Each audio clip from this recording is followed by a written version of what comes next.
வணக்கம் ஜெயஹிந்த். இன்னைக்கு நம்ம சேனல்ல சவுதி அரேபியா எடுத்திருக்கக்கூடிய ஒரு அதிர்ச்சிகரமான அது மாதிரி எல்லாரையும் திரும்பி பார்க்க வச்சிருக்கக்கூடிய ஒரு நடவடிக்கையை பத்தி பேச போறோம். 30ஆம் தேதி ஜூலை சவுதியோடைய பாதுகாப்புத்துறை அமைச்சகம் ஒரு இன்டர்நேஷனல் மீட்டிங்கை கூடுறாங்க இங்க ரியாத்ல, அவங்களோட தலைநகரத்துல. அது பேர் வந்து multinational maritime defence alliance. Defence அப்படின்னாலே அங்கே ராணுவம் உள்ள வந்துருச்சுன்றது தெரியும். மல்டிநேஷனல்ன்றது பல நாடுகளுடைய கூட்டமைப்பு. இந்த இடத்தை இதை வந்து உருவாக்குனது சவுதியோடைய நேவல் கோயலிஷன், குறிப்பாக பாபல் மண்டப் அவங்களுக்கு இருக்கக்கூடிய பிரச்சனை, எமேனில் இருக்கக்கூடிய ஹவுதீஸ் கிட்ட, அதன் பிறகு பார்த்தீங்கன்னா செங்கடல் மற்றும் கல்ஃப் ஆஃப் ஏடன், இந்த 3 பகுதி தான் சவுதிக்கு ஒரு மிக முக்கியமான எக்ஸிட் பாயிண்ட். ஸ்ட்ரைட் ஆஃப் ஹார்மூஸை ஓரளவுக்கு அவங்க பைபாஸ் பண்ணணும். இந்த 3 கடல் பகுதிகள் முக்கியம். இந்த இடத்த பாதுகாக்கிறதுக்கு 43 நாடுகள் மற்றும் ஐரோப்பிய யூனியனுடைய டெலிகேஷன் இவங்க எல்லாத்தையும் கூப்பிட்டு இது பண்ணாங்க. 51 நாடுகளுக்கு இன்வைட் கொடுத்தாங்க. 43 நாடுகள் வந்து இதில் வந்து பங்கேற்றாங்க. இப்போ 14 நாடுகள் இந்த கூட்டணியில் கையெழுத்து போட்டிருக்காங்க. நல்லா கவனிங்க. சவுதி தலைமையில் இருக்கக்கூடிய கடல் பாதுகாப்பு அப்படின்ற போது ஹவுத்திகளுக்கு எதிரான ஒரு அலையன்ஸ். ஹவுத்தி யாரு? ஈரான். ஸோ இன்டைரக்டா ஈரானுக்கு எதிரான ஒரு அலையன்ஸை கூப்பிட்டிருக்காங்க. இப்போ இதோடைய ஃபர்ஸ்ட் நாடு Saudi, Kuwait, Bahrain, Qatar, Pakistan, துருக்கி, Egypt, Jordan, Yemen, Bangladesh, Nigeria, Sudan, Djibouti, Somalia, கிட்டத்தட்ட எல்லாமே இஸ்லாமிய நாடுகள் அப்படின்றது ரொம்ப தெளிவாக தெரியுது. First point. செகண்ட் நோட்டபிளான ஒரு பாயிண்ட் என்ன அப்படின்னு பார்த்தீங்கன்னா, யுஏஇ இதில் வந்து இல்லை, ஒமானும் இல்லை. So UAE, Oman, India, Israel, இது ஒரு கூட்டணியா உருவாகிட்டு இருக்குன்னு நம்ம சொன்னோம். அதற்கான பிளாக்கேஜ் வந்து இப்போ ஒன்னொன்னா ஃபார்ம் ஆக ஆரம்பிச்சது நம்ம ரொம்ப தெளிவாக பார்க்குறோம். ஒரு கிளாசிக்கல் ஜியோ பொலிட்டிக்கல் நகர்வாக அதை நம்ம பார்க்கலாம். ஏன்னா 2 முக்கியமான நாடுகள் இல்லை. சவுதி ஆப்வியஸாக அவங்க தான் தலைவர். குவைத், பஹ்ரைன், கத்தார், இது 3மே பார்த்தீங்கன்னா சுன்னி பிரிவு இஸ்லாமியர்கள் அதிகமாக வாழக்கூடிய நாடு.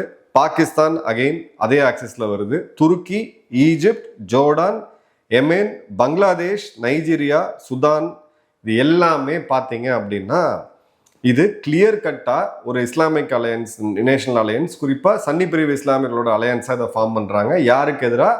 பாபல் மண்டப், ரெட்சி மற்றும் கல்ஃப் ஆஃப் ஒமன். இங்கே யார் ரொம்ப ஆக்டிவாக இருக்கா?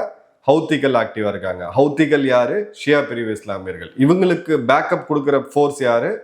இன்ஃபேக்ட் அது வந்து ஈரான். ஸோ ஈரானுக்கு எதிரான ஒரு இன்டைரக்ட் அலையன்ஸ் இவங்க ஃபார்ம் பண்ணுறாங்க அப்படின்னு தெரியுது. ஸோ யுஏஇ மற்றும் ஒமான், இந்த கல்ஃப் கோஆபரேஷன் கவுன்சில் இருக்கக்கூடிய 2 முக்கியமான நாடுகள் இதில் இல்லை. ஸோ இப்போ இந்த இடம் எங்கே வருதுன்னா, ஹவுத்திகள் சமீப காலத்தில் இப்போ சவுதியை தாக்க ஆரம்பிச்சாங்க அப்படின்றது. ஸோ இதுதான் ஃபர்ஸ்ட் டைம் சவுதி அரேபியா அமெரிக்காவும் இல்லாமல் ஐரோப்பிய நாடுகளும் இல்லாமல் தன் தலைமையில் ஒரு மேரிடைம் செக்யூரிட்டியை போடுறது அப்படின்றது. ஸோ இது வந்து still work in progress. But இந்த நாடுகள் எல்லாம் அலைன் ஆயிட்டாங்க. இப்போ பங்களாதேஷ் எங்கிருந்து வந்துச்சு, பாகிஸ்தான் எங்கிருந்து வந்துச்சு. ஸோ இவங்க எல்லாருமே எதை கால்குலேட் பண்றாங்க அப்படின்னு பார்த்தீங்கன்னா, இந்தியாவை மையப்படுத்தி கால்குலேட் பண்றாங்க. இப்போ பாகிஸ்தான் இந்த அலையன்ஸ்ல போய் சேர்ந்தது அப்படின்ற போது, நாளைக்கு இந்தியா பாகிஸ்தான் மீது போர் தொடுத்தால் இந்த நாடுகள் நமக்கு சப்போர்ட் பண்ணும், அட்லீஸ்ட் ஆயுதங்களையாவது அனுப்பும் அப்படின்றது பாகிஸ்தானுடைய கால்குலேஷன். இதே கால்குலேஷன் இப்போ பங்களாதேஷும் போடுறாங்க. எந்த காலத்திலையும் இந்தியாவை ஜெயிக்க முடியாது. நாளைக்கு இந்த இஸ்லாமிய நாடுகளுடைய இந்த மெரைன் கோஆபரேஷன் நம்ம உள்ள வந்துட்டோம்னா, இந்தியாவுக்கு நம்ம கொடுக்கக்கூடிய அந்த சீண்டல் இல்லை, இந்தியாவை அவங்க எதிரியா பார்க்க ஆரம்பிச்சிட்டாங்க. ஒருவேளை நாளைக்கு இந்தியா பங்களாதேஷ்ன்ற மாதிரி ஒரு சூழ்நிலை வந்துச்சுன்ற போது இந்த அலையன்ஸ் நம்மளை காப்பாற்றும் அப்படின்றதா இங்க இருக்கக்கூடிய ஜியோ பொலிட்டிக்கல் கால்குலேஷன். 2வது எக்கனாமிக்கலாகவும் இந்த நாடுகள் கிட்ட எல்லாம் ஒன்று வரும்போது, இப்போ சவுதி, பஹ்ரைன், கத்தார் இவங்க கிட்ட கோடிக்கணக்கான பணம் இருக்கு. பாகிஸ்தான் போன்ற நாடுகளை ரேடிகலைஸ்டான லாட் இருக்கு. எவ்வளோ பேரை வேணாலும் உங்களுக்கு வந்து ராணுவத்தில் தூக்கி வந்து ஒரு $500,000 பெர் மந்த்துக்கு நீங்கள் வந்து சேலரி கொடுத்து உள்ள எழுத்துற முடியும். பங்களாதேஷ்லையும் இதே மாதிரியான ஒரு நிலைமை தான். யங் பாப்புலேஷன், டிஸ்போசபிள் பாப்புலேஷன் நிறையா இருக்கிறாங்க.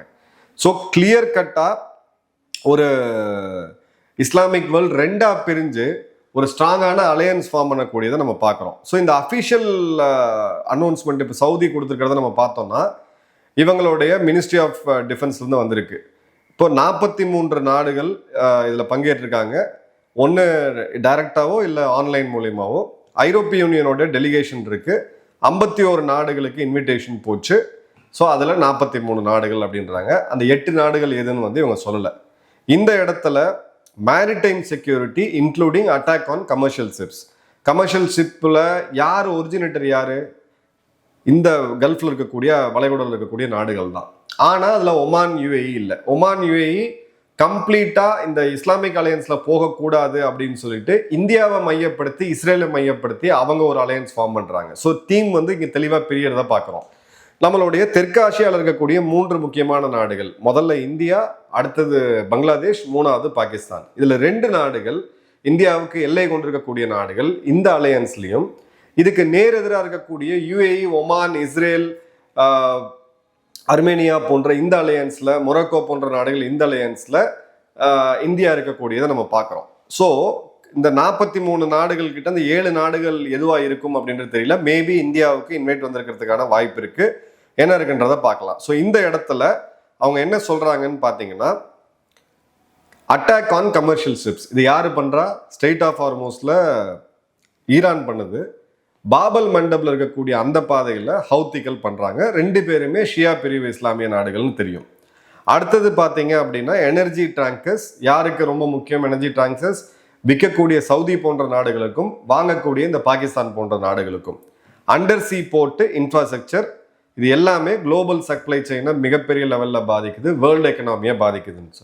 அமெரிக்கா கூட சேர்ந்து ஈரானை தாக்காம இந்த இடத்துல இஸ்லாமிய நாடுகளை ஒன்று சேர்க்கும் போது சவுதி ஒரு விஷயத்தை அச்சீவ் பண்ண பார்க்குறாங்க. இஸ்லாமிய நாடுகள் எல்லாம் ஒன்று சேரும் போது சவுதிக்கு அந்த லெஜிட்டிமசி கொடுக்குது. ஈரான் அவங்க ஒரு பரம எதிரி, அவங்கள ஐசோலேட் பண்ணக்கூடிய வேலையை இவங்க பார்க்குறாங்க. 2வது ஷியா சுன்னி இவங்களுக்கு இருக்கக்கூடிய டிவைடில் இந்த நாட்டில் ஒரு தலைவனா இந்த பிரிவு இஸ்லாமியர்களுக்கு தலைவனா தன்னை வந்து வச்சிருக்கக்கூடிய சவுதிக்கு அந்த லெஜிட்டிமசி அப்படின்றது கிடைக்குது. 3வது ரொம்ப முக்கியமா அமெரிக்கா இல்லாம, ஐரோப்பிய நாடுகள் இல்லாம எங்க செக்யூரிட்டியை நாங்க பார்த்துக்க முடியும், ஒரு ரீஜனல் லீடரா தன்னை உருவாக்கக்கூடிய அந்த ஒரு வாய்ப்பையும் வந்து கொடுக்குறாங்க, அப்படி பெறாங்க அப்படின்றத பார்க்குறோம். இப்போ effective institutional framework covering the Bab el Mandeb strait, Red Sea and Gulf of Aden. So இது வந்து இன்னும் ஸ்ட்ரெயிட் ஆஃப் ஹார்மோஸ்ல ஈரானை நேரடியாக சேலஞ்ச் பண்ணல. இந்த இடத்துல இந்த 43 நாடுகள் தயங்குறத ரொம்ப தெளிவாகவே பார்க்க முடியுது.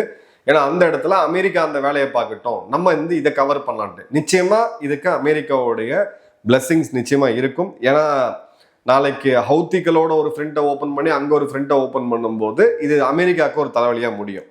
இப்போ இந்த இடத்துல சவுதி தான் லீடிங் நேஷன், ரியாத் தான் இதுக்கான தலைநகரமாக இருக்க போகுது.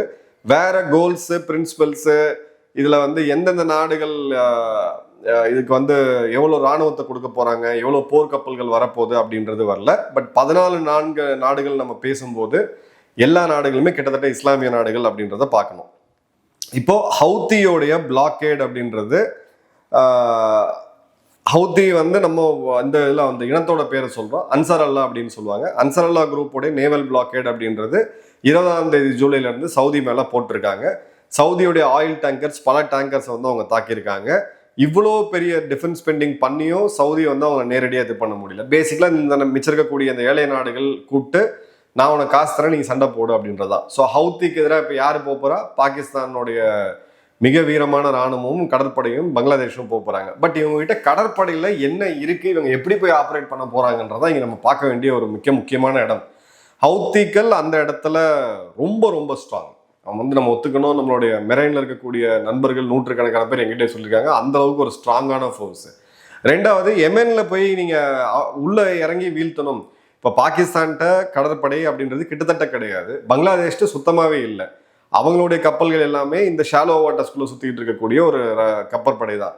நாளைக்கு இங்கிருந்து ஸ்ட்ரெய்ட் ஆஃப் ஹார்மோஸ் பாபல் மண்டப்ல போய் செங்கடல் பகுதியில் நீங்கள் டாமினேட் பண்ணணும் அப்படின்னா உங்களுக்கு லாஜிஸ்டிக்ஸ் பேஸ் எல்லாமே நீங்கள் சவுதியை பேஸ் பண்ணி நீங்கள் எப்படி ஆப்ரேட் பண்ண போறீங்க அப்படின்ற போது, அப்போ இவங்க எமென்குள்ள இந்த படைகள், இந்த 14 நாடுகளுடைய ஒரு வீரர்களை இறக்கணும் அப்படின்ற ஒரு இடன் அப்ஜெக்டிவ் இங்கே இருக்கிறத பார்க்குறோம். இல்லாட்டி பாகிஸ்தானும் தேவை கிடையாது, பங்களாதேஷும் தேவை கிடையாது, சொமாலியாவும் தேவை கிடையாது, ஜிபூத்தியும் தேவை கிடையாது. இந்த நாடுகள்லாம் இங்கே தேவையே கிடையாது, கடற்படையே பெரிய அளவுக்கு இல்லாத நாடுகள்.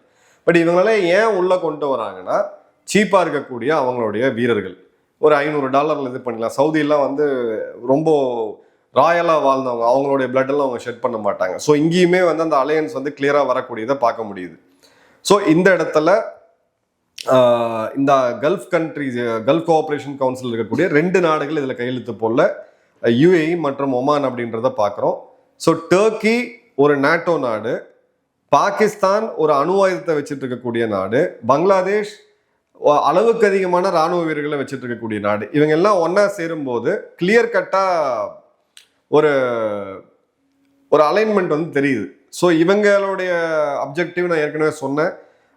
இது வந்து ஒரு இந்தியாவுக்கு அகைன்ஸ்டா நாளைக்கு இந்தியா நம்மளை தாக்க வந்தாங்கன்னா இவங்க வந்து ஒரு இது பண்ணுவாங்க அப்படின்னு சொல்லிட்டு.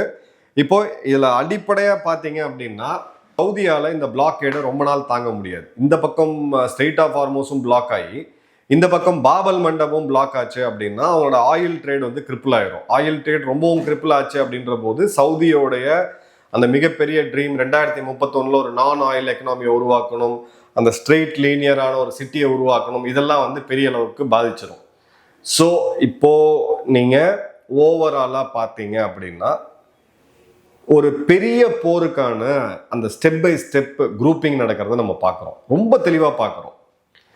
ஸ்ட்ரெயிட் ஆஃப் கிப்ரால்டர்ல மொரோக்கோ மற்றும் ஸ்பெயின் அதோடைய ஒரு டீட்டெயில் வீடியோ நம்ம ஏற்கனவே பார்த்தோம். ஸோ அந்த ஸ்ட்ரெயிட்டை யாரை கண்ட்ரோல் பண்ணுறன்ற ஜியோ பொலிட்டிக்ஸ் அங்கே ஸ்டார்ட் ஆகிடுச்சு. ஸ்ட்ரெயிட் ஆஃப் ஹார்மோஸ் ஏற்கனவே ஃபுல் ஃப்ளெஜில் போயிட்டு இருக்கு.